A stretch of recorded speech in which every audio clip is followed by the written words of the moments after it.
கடந்த ஞாயிற்றுக்கிழமை ஈரானிய ஜனாதிபதி, அவரது வெளியுறவு அமைச்சர் மற்றும் சிலருடன் சென்ற ஹெலிகாப்டர் விபத்துக்குள்ளானது. ஹெலிகாப்டர் புறப்படுவதற்கு முன் என்ன நடந்தது, அது பறந்த போதும் விபத்துக்குள்ளான பின்னரும் என்ன நடந்தது என்று திரட்டப்பட்ட தகவல்களை இந்த காணொளியில் பார்க்கலாம். இங்கு கூறப்படும் தகவல்கள் அனைத்தும் ஈரானிய அதிகாரிகள் தரப்பு தகவல்களே. தகவல் கூறியவர்களது பெயர்களையும் வெளியிட்டுள்ளோம். இந்த தகவல்கள் குறித்து எமக்கு சில கேள்விகள் உள்ளன. காணொளியை பார்த்தபின் உங்களுக்கும் சில கேள்விகள் இருக்கலாம். அதனால் முன்கூட்டியே கூறிவிடுகிறோம், இது என்ன நடந்தது என்று முழுக்க ஈரானிய தரப்பு கூற்றுக்கள். காணொளியை பார்த்தபின் உங்களுக்கு ஏதாவது கேள்விகள் இருந்தால் பின்னூட்டமிடும் பகுதியில் பதிவு செய்யுங்கள். இந்த விஷயம் தொடர்பாக நாம் மேலதிக தகவல்களை பெற முயற்சிக்கிறோம். பெரும்பாலும் கிடைத்துவிடும். பரபரப்பு மீடியா யூடியூப் சேனலில் நாளை காலை IST நேரம் 6 மணிக்கு எனது வளமையான காணொளியில் அவற்றை தருகிறேன். இதோ என்ன நடந்தது என்று இப்போது பார்க்கலாம். ஒரு அபாயகரமான ஹெலிகாப்டர் பயணத்தை தொடங்குவதற்கு சற்று முன் ஈரானிய ஜனாதிபதி இப்ராஹிம் ராயிசி மற்றும் அவரது மூத்த அதிகாரிகள் குழு மதிய நேர தொழுகையை நடத்தியது. தொழுகையை நடத்த அவர்களுடன் ஒரு மதகுரு, அதாவது இமாம் இருந்தார். அவரது பெயர் அயத்துல்லா முஹம்மது அலி அல் ஹஷேம். அவர் தொழுகையை நடத்தி முடித்த பின் யாரோ ஒருவர் மதிய உணவை சாப்பிட பரிந்துரைத்தார். ஆனால் ஜனாதிபதி ராய்சி தனது அடுத்த அலுவலுக்கு செல்லும் அவசரத்தில் இருப்பதாக கூறினார். திரு ராய்சி ஹெலிகாப்டரில் ஏறி ஜன்னலோரமாக அமர்ந்தார். வெளியுறவு அமைச்சர் ஹசேன் அமீர் அப்துல்லாஹியன் ஹெலிகாப்டருக்கு அருகே இருந்த தார்ச்சாலையில் திரண்டிருந்த ஒரு கூட்டத்துடன் நின்று சில புகைப்படங்களை எடுத்துக் கொண்டிருந்தார். புகைப்படங்கள் எடுத்த பின் அவர் சிரித்துக் கொண்டே ஒரு கையை மார்பில் வைத்து வணங்கினார். மற்றொரு கையில் பழுப்பு நிற பிரீஃப் கேஸ் வைத்திருந்தார். அதன்பின் அவரும் ஹெலிகாப்டரில் ஏற மதியம் 1 மணிக்கு அசர்பைஜானோடு இருக்கும் ஈரானிய எல்லையில் உள்ள ஒரு ஹெலிபேடில் இருந்து 3 ஹெலிகாப்டர்களின் தொடரணி புறப்பட்டது. முதலில் ஒரு ஹெலிகாப்டர் செல்ல, நடுவில் ஜனாதிபதியின் ஹெலிகாப்டர், பின்னால் 3வது ஹெலிகாப்டர் என்று ஒரு வரிசையாக புறப்பட்டன. ஹெலிகாப்டர்கள் திட்டமிட்ட விமான பாதையை பின்பற்றின. ஆனால் ஹெலிகாப்டர் புறப்பட்ட அரை மணி நேரத்தில் பச்சை மலைகள் மற்றும் பள்ளத்தாக்கில் அடர்ந்த மூடுபனியை எதிர்கொண்டன. மிக கடுமையான மூடுபனிக்குள் அவை பறக்கத் தொடங்கின. வெளியே எதுவும் தெரியவில்லை என்று 1வது மற்றும் 3வது ஹெலிகாப்டரில் இருந்தவர்கள் பின்னர் தெரிவித்தார்கள். மூடுபனி இருந்த பகுதியை 1வது மற்றும் 3வது ஹெலிகாப்டர்கள் கடந்த பின் பார்த்தால் நடுவில் பறந்த ஜனாதிபதியின் ஹெலிகாப்டர் மாயமானது தெரிய வந்தது. ஜனாதிபதியின் ஹெலிகாப்டரில் பயணித்தவர்களுக்கான தொலைபேசி அழைப்புகளுக்கு ஒருவர் பதில் கொடுக்கும் வரை இந்த 2 ஹெலிகாப்டர்களிலும் பதட்டம் நிலவியது. தொலைபேசி அழைப்புக்கு பதில் கொடுத்தவர் ஜனாதிபதியுடன் ஹெலிகாப்டரில் சென்ற மதகுரு அயத்துல்லா முஹம்மது அலி அல் ஹஷேம். என்ன நடந்தது என்று எனக்கு தெரியவில்லை என்று அவர் பதட்டத்துடன் கூறினார். எனது உடல்நிலை சரியில்லை என்று தட்டு தடுமாறி கூறினார். அதைத் தவிர அவரால் வேறு எதையும் கூற முடியவில்லை. மாயமான ஹெலிகாப்டரில் ஜனாதிபதி இப்ராஹிம் ராய்சியுடன் வெளியுறவு அமைச்சர் அமீர் அப்துல்லாஹியன், தொழுகை இமாமாக இருந்த திரு அல் ஹஷேம், கிழக்கு அசர்பைஜான் மாகாணத்தின் ஆளுநர் மாலேக் ரஹ்மதி மற்றும் இஸ்லாமிய புரட்சிகர காவலர் படையின் அன்சார் பிரிவின் ஜெனரல் சையத் மெஹ்தி மௌசாவி ஆகியோருடன் வேறு அதிகாரிகளும் இருந்தனர். இஸ்லாமிய புரட்சிகர காவலர் படையின் அன்சார் பிரிவு என்பது அமெரிக்காவின் ரகசிய சேவைக்கு சமமான பிரிவு, that secret service. General Syed Mousavi ஜனாதிபதியின் பாதுகாப்பு பிரிவுக்கு தலைவராக இருந்தார்.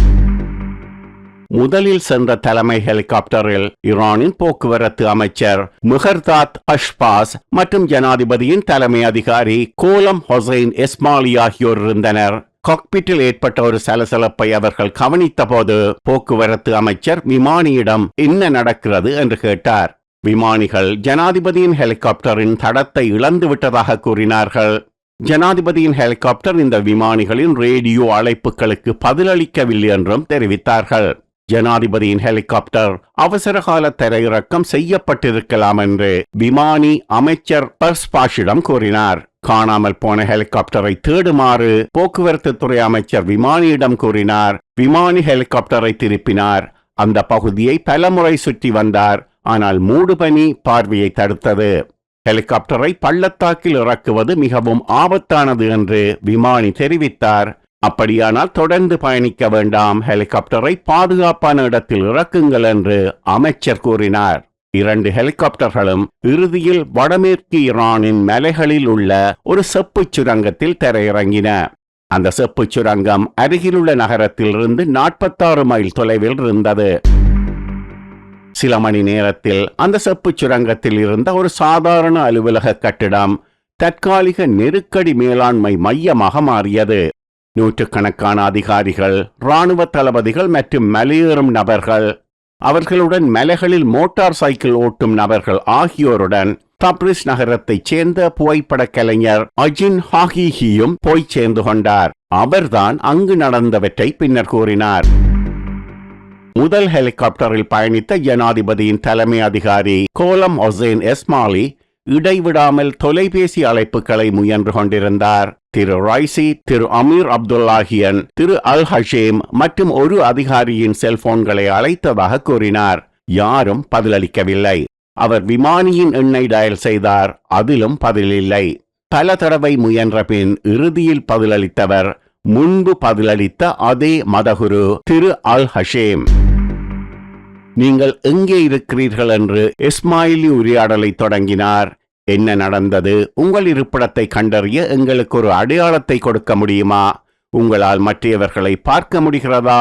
அவர்கள் அனைவரும் நலமாக இருக்கிறார்களா என்று தொடர்ச்சியாக கேட்டார். அதற்கு பதில் கூறிய மதகுரு, நான் மரங்களுக்கு நடுவே இருக்கிறேன் என்று கூறினார். நான் தனியாக இருக்கிறேன், என்னால் யாரையும் பார்க்க முடியவில்லை என்று தட்டு தடுமாறி கூறினார் அவர். மேலும் விவரங்களுக்கு திரு இஸ்மாயிலி அவரை அழுத்திய போது மதகுரு எரியும் மரங்கள் நிறைந்த காட்டில் இருப்பதாக கூறினார். அடுத்தடுத்த அழைப்புகளில் அவரது குரல் மங்கத் தொடங்கியது. மேலும் அவர் குழப்பமடைந்திருந்தார். சுமார் 2 மணி நேரம் கழித்து அவர் பதிலளிப்பதை நிறுத்திவிட்டார். போக்குவரத்து அமைச்சர் ஹெலிகாப்டரின் ஒருங்கிணைப்புக்கான தேசிய விண்வெளி கட்டுப்பாட்டு மையத்தை தொலைபேசியில் அழைத்தார். ஜனாதிபதியின் ஹெலிகாப்டரின் இருப்பிடத்தை கூற முடியுமா என்று கேட்டார். ஆனால் அங்குள்ள தொழில்நுட்ப வல்லுநர்கள் விபத்துக்குள்ளான பகுதியின் மதிப்பீட்டை மட்டுமே வழங்க முடியும். அவர்களது தளத்திலிருந்து அந்த இடம் மிக தொலைவில் இருப்பதால் அவர்களால் தொலைபேசி சிக்னல்களை கண்டறிய முடியவில்லை. ஹெலிகாப்டரில் இருந்து சிக்னல் எதுவும் வரவில்லை என்று தெரிவித்தார்கள்.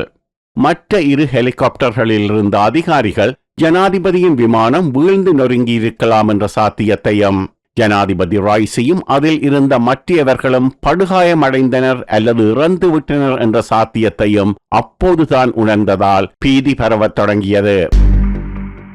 அதிகாரிகள் தலைநகர் டெஹ்ரானுக்கு அறிவித்து அவசரகால தேடல் மற்றும் மீட்பு குழுவினரை அனுப்புமாறு கோரினார்கள். ஆனால் அவர்கள் வருவதற்கு பல மணி நேரம் ஆகும் என்று கூறப்பட்டது. அபாயகரமான வானிலை மற்றும் மலையை சுற்றிய குறுகலான சாலைகளில் போக்குவரத்து தாமதமாகும் என்றும் தெரிவிக்கப்பட்டது. 1ஆம் 3ஆம் ஹெலிகாப்டர்களில் இருந்த அதிகாரிகள் அவசர கால மீட்பு குழுவுக்காக காத்திருக்காமல் செப்புச் சுரங்கத்தில் இருந்தவர்களுடன் கார்களில் ஹெலிகாப்டரை தேடுவதற்கு புறப்பட்டார்கள். ஆனால் மூடுபனி, காற்று மற்றும் மழைக்கு மத்தியில் அவர்களது கார்களை தொடர்ந்து செலுத்த முடியவில்லை. உள்ளூர் மக்கள் விபத்து நடந்த இடத்தை கண்டுபிடிக்க உதவுவார்கள் என்ற நம்பிக்கையில் வீதியில் கார்களை கைவிட்டு அருகிலுள்ள கிராமங்களுக்கு நடந்து சென்றார்கள். பின்னர் அந்த முயற்சி பயனற்றது என்று அவர்கள் மீண்டும் வீதிக்கு சென்று கார்களில் ஏறி செப்புச் சுரங்கத்துக்கு திரும்பிவிட்டார்கள். விபத்து நடந்த இடத்துக்கு அருகே இப்படி நடந்து கொண்டிருந்த போது தலைநகர் டெஹ்ரானில் துணை ஜனாதிபதி மொஹாமட் மொக்பர் திட்டமிட்ட அமைச்சரவை கூட்டம் ஒன்றை தனது தலைமையில் தொடங்கினார். அந்த கூட்டத்தில் கலந்து கொள்வதற்கே ஜனாதிபதி ராய்சி அவசரமாக புறப்பட்டிருந்தார். ஹெலிகாப்டர் விபத்து மற்றும் திரு ராய்சி இறந்ததற்கான சாத்தியக்கூறுகள் பற்றி துணை ஜனாதிபதிக்கு தெரிந்திருந்தாலும் அவர் சர்வசாதாரணமாக அமைச்சரவை கூட்டத்தை நடத்தினார். கூட்டம் முடியும் வரை காத்திருந்து அதன் பின்னரே அமைச்சரவையின் மற்ற உறுப்பினர்களுக்கு விபத்து செய்தியை தெரிவித்தார் என்று ஈரானிய அரசாங்க செய்தி தொடர்பாளர் அலி பஹடோரி ஜரோமி பின்னர் தெரிவித்தார்.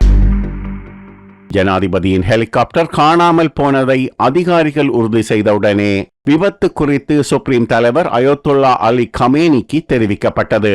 அவர் ஈரானின் உச்ச தேசிய பாதுகாப்பு கவுன்சிலின் அவசர கூட்டத்தை தனது வீட்டில் கூட்டினார். கவுன்சில் உறுப்பினர்களை சட்டம் ஒழுங்கை பராமரிக்க அறிவுறுத்தினார். ஈரானின் கலாச்சாரம் மற்றும் இஸ்லாமிய வழிகாட்டல் அமைச்சு ஊடக நிறுவனங்களை அழைத்து தகவல் வெளியிடுவதற்கான வழிகாட்டுதல்களை தெரிவித்தது. ஜனாதிபதியும் மற்ற அதிகாரிகளும் இறந்திருக்கலாம் என்று மறைமுகமாக கூறுவதற்கு பதிலாக ஒரு முட்டாள்தனமான உத்தரவை அமைச்சு பிறப்பித்தது என்று பழிவாங்கும் பயத்தில் பெயர் வெளியிட விரும்பாத ஈரானில் உள்ள 4 பத்திரிகையாளர்கள் தெரிவித்தார்கள். ஜனாதிபதியின் ஹெலிகாப்டர் கடுமையான தரையிறக்கத்தை செய்தது என்று முதல் அறிக்கைகள் பிற்பகல் அரசு தொலைக்காட்சியில் வெளியாகின. கடுமையான தரையிறக்கம் என்பது ஹார்ட் லேண்டிங். பல மணி நேரத்துக்கு அதிகாரப்பூர்வ மற்றும் அரை அதிகாரப்பூர்வ செய்தி நிறுவனங்களில் தவறான தகவல்கள் பரவின. திரு ரைசி சென்ற ஹெலிகாப்டர் ஹார்ட் லேண்டிங் செய்ததால் அவர் மீண்டும் தப்ரிஸுக்கு காரில் செல்கிறார் என்று ஒரு தகவல் வெளியானது. சில ஊடகங்கள் ஜனாதிபதி பாதுகாப்பாக இருப்பதாக செய்தி வெளியிட்டன. ஹெலிகாப்டரில் இருந்த பயணிகள் அனைவரும் உயிர் பிழைத்ததாக மற்றொரு செய்தி வெளியானது. ஞாயிற்றுக்கிழமை மாலை 6 மணிக்கு கலாச்சாரம் மற்றும் இஸ்லாமிய வழிகாட்டுதல் அமைச்சு மாநில ஊடகங்களை அழைத்து அனைத்து நிகழ்ச்சிகளையும் நிறுத்திவிட்டு பிரார்த்தனைக்கு அழைப்பு விடுக்குமாறு கேட்டுக்கொண்டது. காலையில் அதிகாரப்பூர்வ அறிவிப்புக்கு தயாராகுமாறு அவர்களிடம் கூறியது. நாம் மீண்டும் சுரங்கத்துக்கு போகலாம். இஸ்லாமிய புரட்சிகர காவலர் படைப்பிரிவின் தலைமை தளபதி ஜெனரல் ஹுசைன் சலாமி அங்கு நடவடிக்கைகளுக்கு தலைமை தாங்கினார். சுரங்கத்தில் இருந்த ஒரு மாநாட்டு அறைக்குள் இருந்து அவர் செயற்பட்டார். அங்கு ஒரு பெரிய திரையில் விபத்து நடந்த பகுதியின் 3 டைமென்ஷன் வரைபடம் வைக்கப்பட்டிருந்தது. அந்த அறை ஒரே குழப்பமாக இருந்தது. அனைவரும் பதட்டத்தின் விளிம்பில் இருந்தார்கள் என்று புகைப்பட கலைஞர் ஹாஹிஹி பின்னர் கூறினார். தேடுதல் குழுக்கள் தொகுதி தொகுதியாக வெளியே சென்று எதையும் பார்க்க இயலவில்லை என்று கூறி திரும்பிக் கொண்டிருந்தார்கள். இறுதியில் விபத்து நடந்த இடம் ஒரு ஆளற்ற விமானம் மூலம் கண்டுபிடிக்கப்பட்டது.